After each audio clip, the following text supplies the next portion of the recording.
Welcome, listeners, to this week's episode of Mind Power Meets Mystic. You are here with me, Michelle Walters. I am the Mind Power part of our podcast, and my podcasting pal, Cynthia Varkevisser. Cynthia is our show mystic. We are excited today because we are talking about a topic that is near and dear to my heart these days, dating. And we have the illustrious, elaborate, enthusiastic Narelle Sheehan with us, who is going to introduce herself. Narelle, off to you. Wow, I like all those words, Michelle. We need to I write like that words. down. We need to write that down. So hello. I love doing podcasts, and I especially love being a guest on a podcast and not having to do all the tech stuff. So I'm so happy to be here. Thank you both for inviting me. And full disclosure, I know you both, and I just love that you're now both working together. That's very exciting. So today we're talking about dating, but my background is absolutely nothing professional about dating. It's just I've survived it and I've had huge success. So that's why I now have combined my prior life of directing, producing, and being a coach, life coach for too many years. And I've put all that together, and now I work on a project. I like to call it a project with people that want to date. And I've called it Not a Nurse or a Purse, because I think most women, in the attempts to just be with someone, are very happy to slide right into being a nurse or a purse. And it's pretty clear what nurse or purse means. And you don't have to. You don't have to. And for men too, it's I don't want men to be nurses or purses either. But yes, I'm Australian and lived in London a long time. Went to RADA, which is Royal Academy of Dramatic Arts, for directing, and then came to America. And I've been in America over 30 years, and here I am. I have lived in many big cities in the whole world, but now I live in a little mountain town in the Colorado Rockies with population 11. So you might be thinking, how do I meet anybody in a population of 11? Well, luckily, I have been with my partner, which brought about all this dating stuff. I've been with him for, oh my God, I'm going to stumble on this, 13 years, 12 years? I think it's 12 years. 13 years. And it's pretty good, right? It's over 10. So yeah, I'll let you ask some questions and find out how I met him. Well, Well, first I of guess all, that, oh, yeah, go ahead, Cynthia. no, I'm so sorry. It's my internet is so off. I'm feeling off. I love not a nurse or a purse. And I agree with you that a lot of people walk into relationships willing to settle, and also that they're actually looking for a project because they believe that that that's what they want to contribute to the relationship. Um, Before we go into anything else, can we talk a little bit about what you mean by nurse or purse, or more specifically, what do people tend to do to become one or the other? Yeah, so this project started out that I got divorced 14, 15 years ago, and I had two little kids. And I still have two kids, but they're not little anymore. So and I had pretty much decided, nah, bad divorce, malignant, narcissistic, sociopath, didn't even know those words when I got married, blah, blah, blah. Family court, too many times to even mention. And I've probably been in family court more than a family court judge has ever been in family court. But anyway, too much of that. And I just thought, look, I'm really happy. I'm good by myself. I love going out. I love not going out. And I'll just stick with that. That's great. Have my kids, have a great traveling life, love my clients, love my job. And then my very dear friend Tim came from Australia, and he said he's going to be listening to this. So this is his starring role part. And he came from Australia, and without using his exact words, he said basically, Narelle, we were raised Catholic, so we didn't experiment very much. And he said, you won't be alone because you've got, an enthusiastic personality, as Michelle said. And he said, so between now and when you meet a partner, go and basically have a lot of fun with everybody. And, just go and see what types are out there. And I definitely came from a relationship that wasn't kind. He wasn't kind in any shape or form. And so my intention was, yeah, let's go and see what people are like. And so I decided if I was going to get through that, I would date 100 people and see what happened.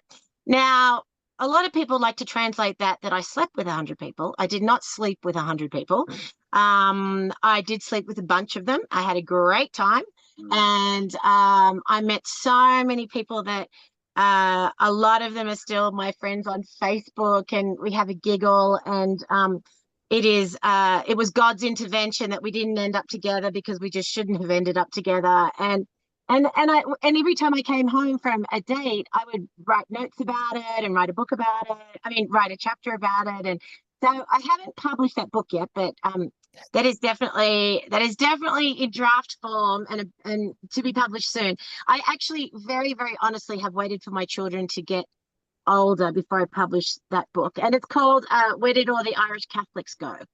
Because I did not marry an Irish Catholic, and I should have followed my mother's advice and married the type, because I would have known what to do with an Irish Catholic. And I did not marry an Irish Catholic, and it just went very badly. So that's hence the title. So when I started off all this dating, my greatest joy was people are so nice. People are really nice. And I have a bit of a reputation that I'll talk to anyone anywhere, and everyone's my friend until they're not. And there's I have no strangers in my life, as my friend likes to say. And so I decided that I would never not show up. I would never leave unless I felt it was dangerous. And I would, just be so curious about everybody. So added to that, of course, I was with a therapist at the time, thank God. And it was, and I'm sorry, I'm jumping around here, but I can't remember how exactly I got to this point. But my tendency had been date anyone and pay for everything. And that's what I sort of did with my ex-husband. That's what I did with ex-boyfriends. That's what I did with everyone in life, because I earned good money, and I don't like that whole dividing up the bill BS, and I hate being cheap and all that stuff. So what I realized was, though, there's a lot of people in this world that will just take advantage of that. So somewhere along the line, I don't know, like 10 or 15 people in, my fabulous therapist, Lynn, who is just a joy still in my life, Lynn said to me, when the check comes, you're going to, sorry, I'm just waving a paintbrush around now for some reason. When the check comes, you're going to look the other way. You're never going to pay. Never, ever, ever, ever, ever, ever, ever will you pay a check. Now, first of all, culturally, this isn't very Australian. We always go halves. And it was awkward. I mean, it was really awkward. And I hate that little moment. And anyway, so I thought, okay, I think I said to her, I'll do it for five people. Like 5 people, I'll go whatever. And I also changed my profile. Oh, this is all online dating, by the way. And I changed my profile to say, I'm not, so I didn't say not a nurse or a purse. I've only just coined that phrase. But somewhere on my profile, I said, I'm not paying. Like, don't think you're going out with me to pay. And so that was great, because that cut out, I was in LA. So that cut out all the poor people, that cut out all the actors, that cut out all the entertainment people, that cut out all the people that, just were cheap or nasty. So I practiced this whole not paying, and I just never did again. So probably for about 80 or 90 dates, I never paid. I just didn't pay. And for me, that was my lesson. The reason I'm going into this long, rambling thing about this is that, dating has to begin if you're starting again. So this is probably for you, Michelle. Dating has to start at the place that is the most anxiety you have. Otherwise, you will never, ever, ever, ever, ever get over it. And my anxiety was I'm going to be used for money again. I'm going to be taken advantage of. And the not a nurse part is that I'm not very good at nursing. I mean, I'm really good at ordering food trains for people and flowers and all that sort of stuff. But I don't. And I'm the most caring person on the planet, but I am not a nurse. I am not good at sitting by someone's bed. I mean, I am good at sitting by someone's bed and holding their hand, but nothing else. And also too, I think in my mind it also extends to I didn't want someone so much older than me that I like to say if they don't have the same music references I have or the same literary references I have, I don't get on with. I mean, I get on with everyone, but I don't want to have a relationship with someone who is 10 or 20 years older or 10 or 20 years younger. For me personally, I wanted someone around my age. Hence, I didn't want to nurse anybody. Now, obviously, my disclaimer is if I got with someone and they had cancer and they were about to die, I probably wouldn't have left them. But, you know, no, I Oh, wouldn't I have hear left them. you. I hear you. I Yeah, hear yeah. you, Narelle. I And just don't want to nurse anyone. Yeah. I think that was really helpful. My issue has not been so much purse, but I love your recommendations here. My issue has been nurse, honestly. Um, so I've had two partners already, two life partners, and they both passed away. And I stuck with them until the end and don't regret it. That's what I did. But Mhm. now I got to find a new one. So And but I'm, and it's interesting. Sorry, I don't mean to cut you off, but you just reminded me of something that, I also thought, oh, I hate it when people judge people on how they look and la la la la la. And I am no skinny mini at all, and never have been. And that's a whole other topic. I'll come back for another podcast about that. But I'm a bariatric advocate, and I put clearly in my resume, I am 5 foot 10 and a half. I'm not 5'2" and 120 pounds. Probably I was at birth. I am not now. So and it was and I had quite a few people walk into a situation and go, look me up and down and go, no, and left. Now, don't get me wrong, there were some very painful incidences. They were followed up by texts that said, how dare you not indicate what size you are? How dare you indicate that you're ugly? How dare you don't indicate that I mean, horrible, horrible things. And, things that when you're dating, it's also heightened and like horrible. And then, but then in reality, clearly I'm so good looking and attractive and fabulous that you go, wait a minute, fuck you. No. So my point of that is that I wanted to meet someone who was super healthy. And if they weren't super, super healthy, I wanted to meet someone who did active things and who was physical and who wanted to go places and who wanted to do stuff and who had a sport or who had a history of sports or, and so the whole not a nurse thing was, I met one guy long, I better not say what his disability was because it was a big disability, but okay, he didn't have any legs. But okay, so when I found out he didn't have any legs, which is a whole other story, you have to all DM me personally. I can't tell that on podcast. So when I found out he didn't have any legs and he was going for this and that, I was like, man, oh, I can't be taking that wheelchair in and out of the car. I fly a lot. I can't be taking that wheelchair on board.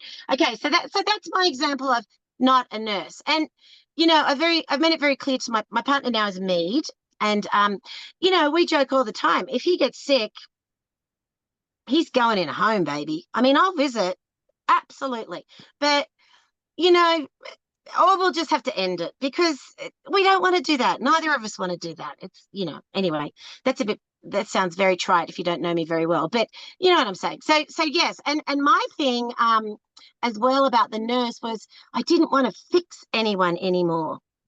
That was the big nursing part. I've never thought I could fix anyone or change anyone, but I thought as a partnership, partners evolve together. No. No, they don't. If you're married to a narcissist, no, it doesn't evolve.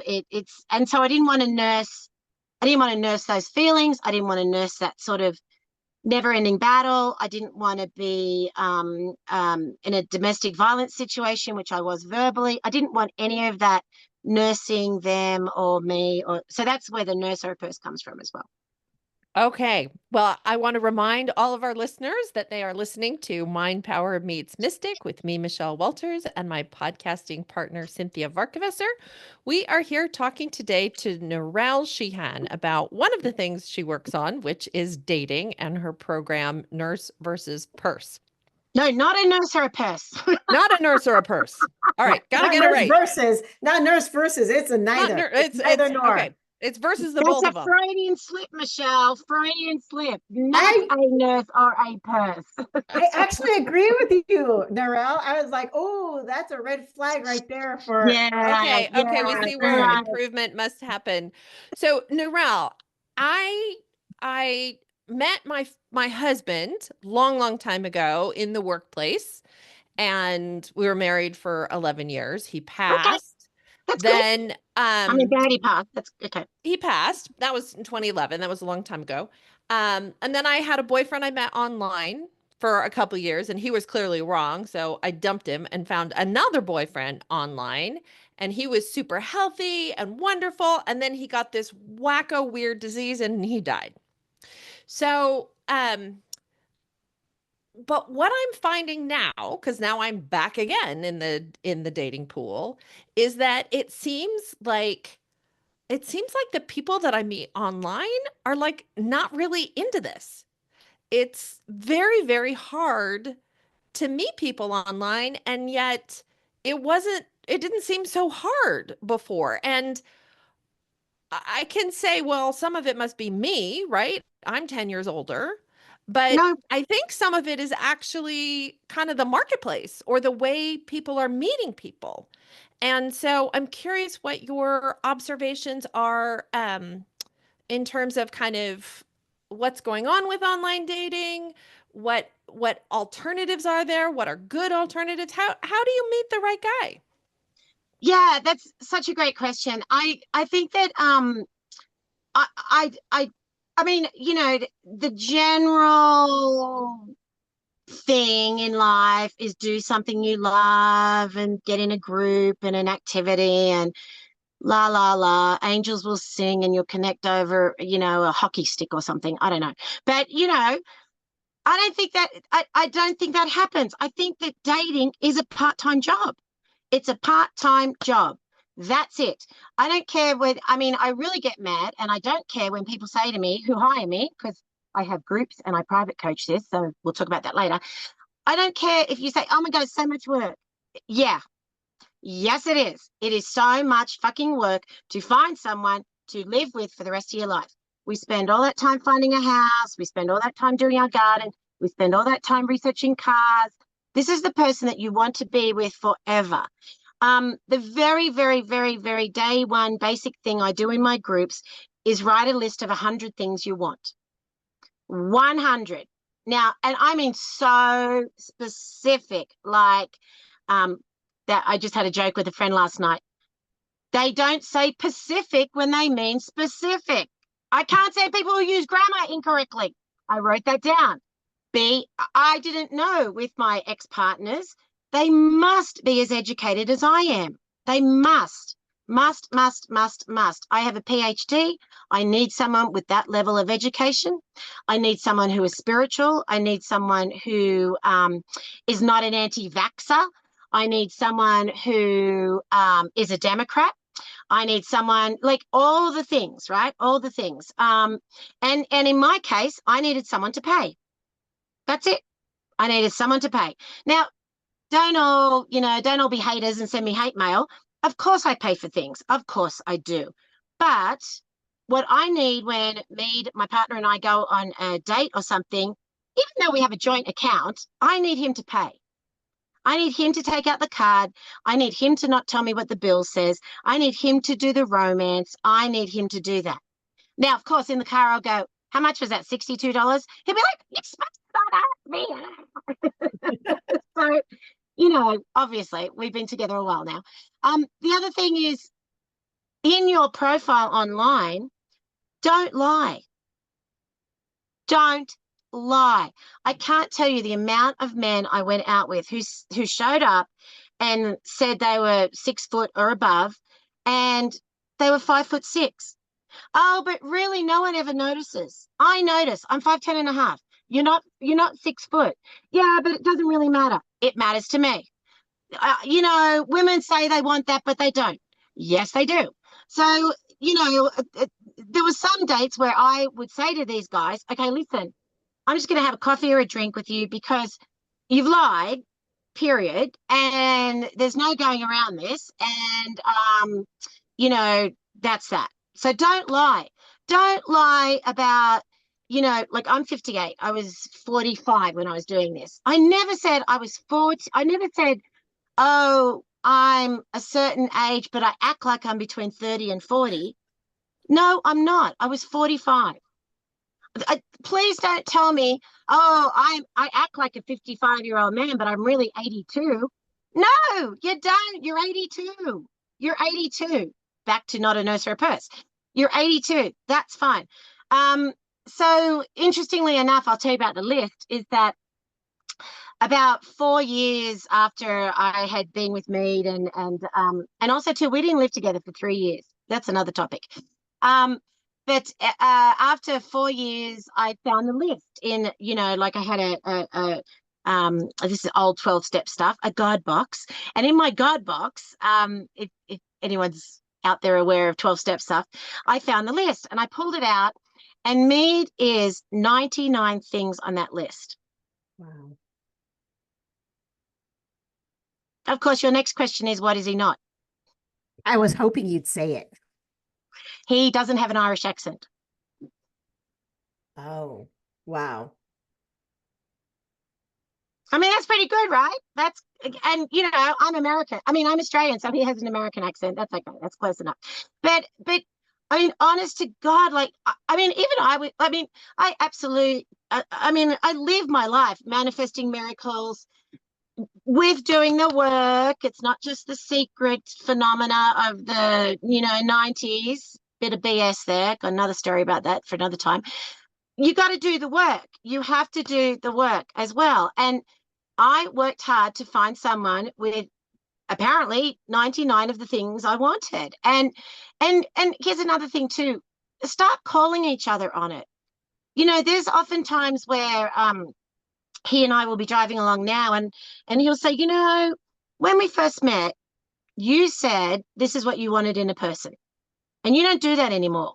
And I wanted this in a person, and now you're not doing that either, or I'm not doing that. Let's reevaluate that. So, for example, one thing is, let me think of something that's not too, that's like normal day to day. Oh, I know. So, you know, we're both entrepreneurs. We're both self-employed. We both work at home. We both live in a town with only 11 people now. Just think about that for a second. So when Mead comes in from his office, which is outside, to my office, which is here, we're usually very good at saying to each other, are you on a call? Are you about to go on a call? Are you with a client? Have you eaten? Can I talk about, did you pay the credit card bill? And he will say, I don't want to talk about it. Or, hey, guess what? I did pay the bill. It's all good. Or he'll come to me and say, okay, have you eaten? Are you on a call? La, la, la, la. What's for dinner? Should we make something? Should we, you know, what should we do? And I'll be like, oh my God, please don't. No, cereal.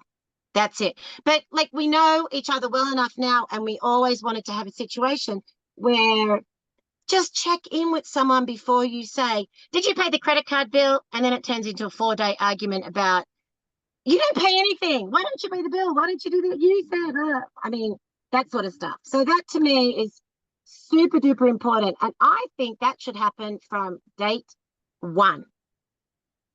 Ask for what you want on that profile. if it says, if you like, Michelle, what's one thing you want in your next partner that you've never had before? Oh, that I've never had before. Never had before that you think, God, that would be great if someone just freaking did that for me or with me or whatever. Like, what is one thing? That's a hard one because between my previous two partners, they pretty much checked the boxes. But here's what I'd Um, say to you without being facetious, but they're both dead. So they're not checking the box now. no, they're not checking the box now. The second Right. part, like super healthy, is at the top of the list. The second partner was super healthy when I met him. He got a weird disease. Yeah. But super healthy is important. And I have already had to reject a couple of people who didn't didn't meet the healthy enough criteria or Yeah. who were too old, you know? But bring I it down to something really little. Like, what's one really little thing you would love? uh I don't know if it's really little, but has to have a passport that's not expired. That's fucking huge. But yes, yes, yes, yes, yes. That's That's somebody, important to me. Has it already has the passport and it's not expired. Like and to me, that's an indicator of somebody who expects to travel. And that, I want yeah, someone who expects to travel. that's right. What about, That's oh, a sorry. really good example. Yeah, that's a good example. It's really also and sorry, of course UPS just arrived. Oh God, always. So the extended thing about all of that is that they heard you. If it is about to expire, they fix that. They do the photos. They don't start saying, "Oh, but we don't have a trip plan." No, you have said you want someone with a passport, so that is one of the top 100 things that never changes. Never, Hmm. ever, ever, ever, ever, ever changes. Ever. Hmm. I do have a question for Michelle that you keep talking about, Narelle, about the 100 things. With 100 things, you do have to get incredibly specific.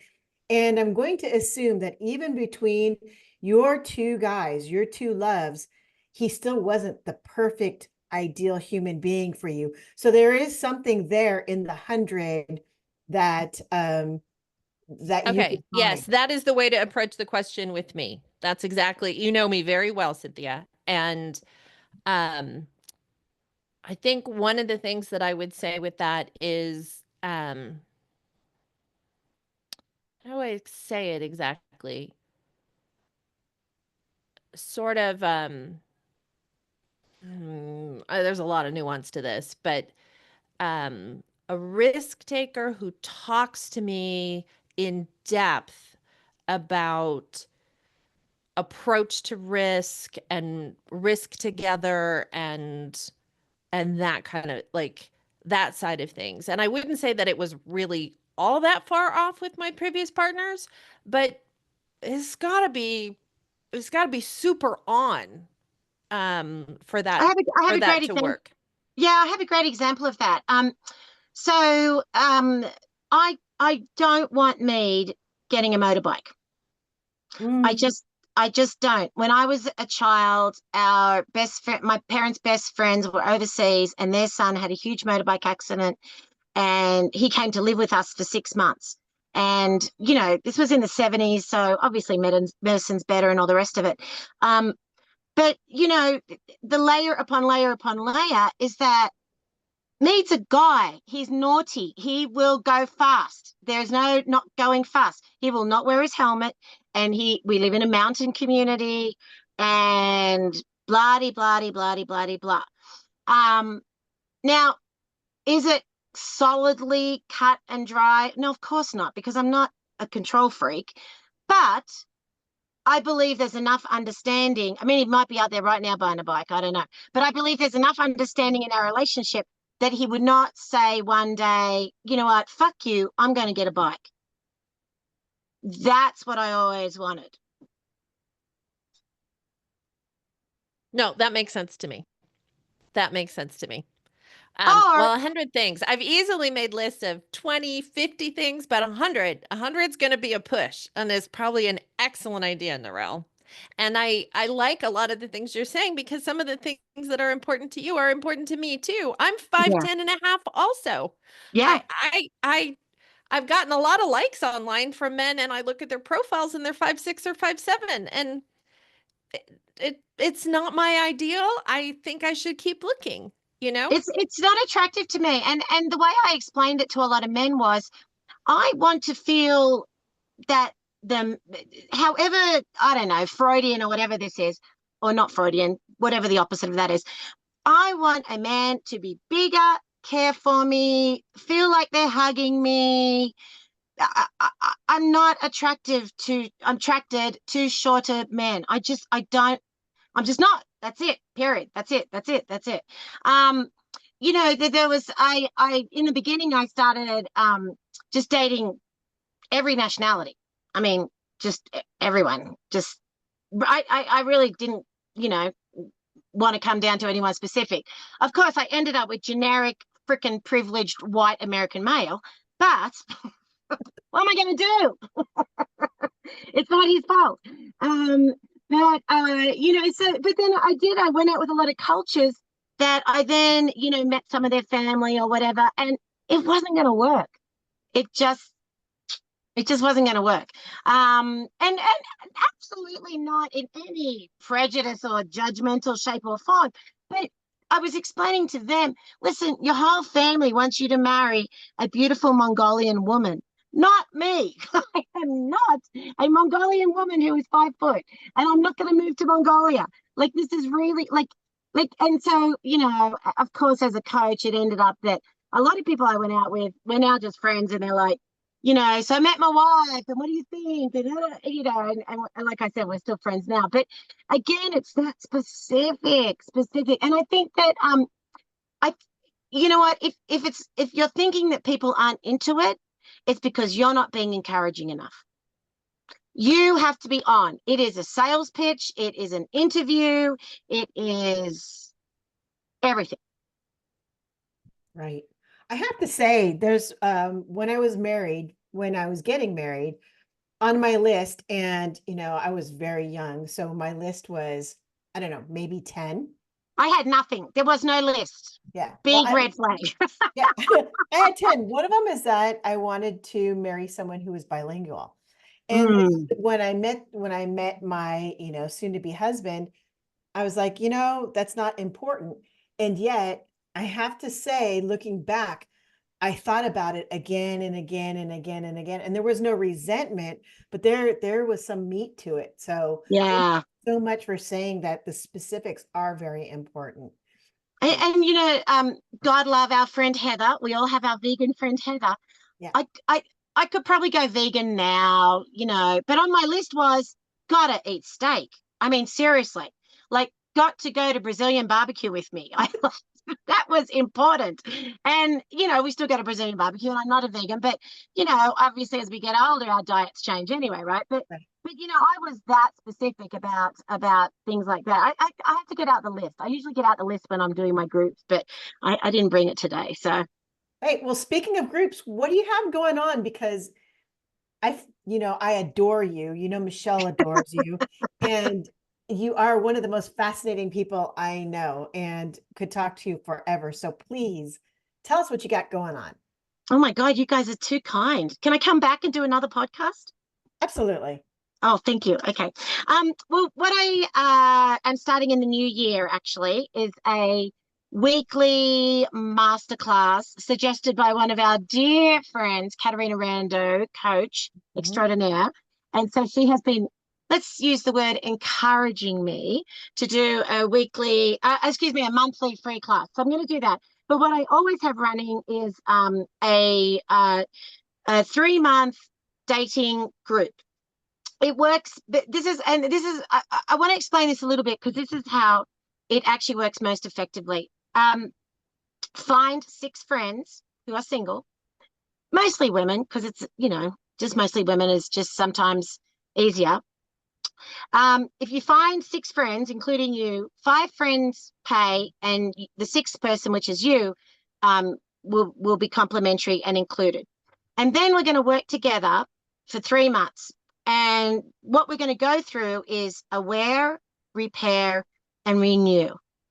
And really hone it in on what you're doing wrong. Because if you're not with someone, it's not wrong meaning bad wrong. It's just not right. I mean, if you don't know how to knit and you don't know you need wool, you can't really knit, right? That's a dumb example, but you know what I'm saying. You got to have all the tools. You got to have all the components together.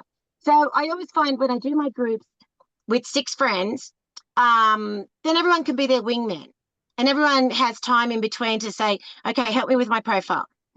Come to a photo shoot with me and get a headshot, or should I put this picture on, or whatever, because I can only talk to people once a week or whenever you need me.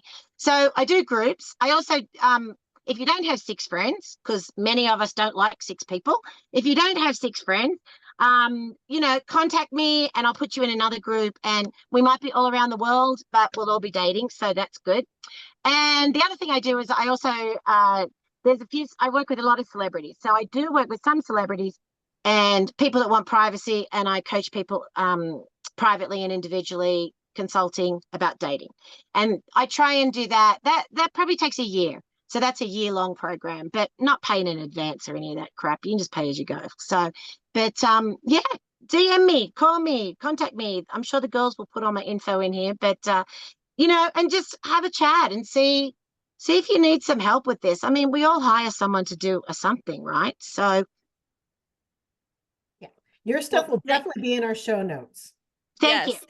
Thank you so much for coming to be on Mind Power Meets Mystic today, Narelle. This was so much fun, and we so appreciate you and your skills, your talent, and your joyous and wonderful sense of humor. Thank you. Honestly, you guys are great for the fall. We love this. This is what we love to do. Thank I you, love it. and we'll see you again. Bye. Bye. Thank you, guys. Thank you.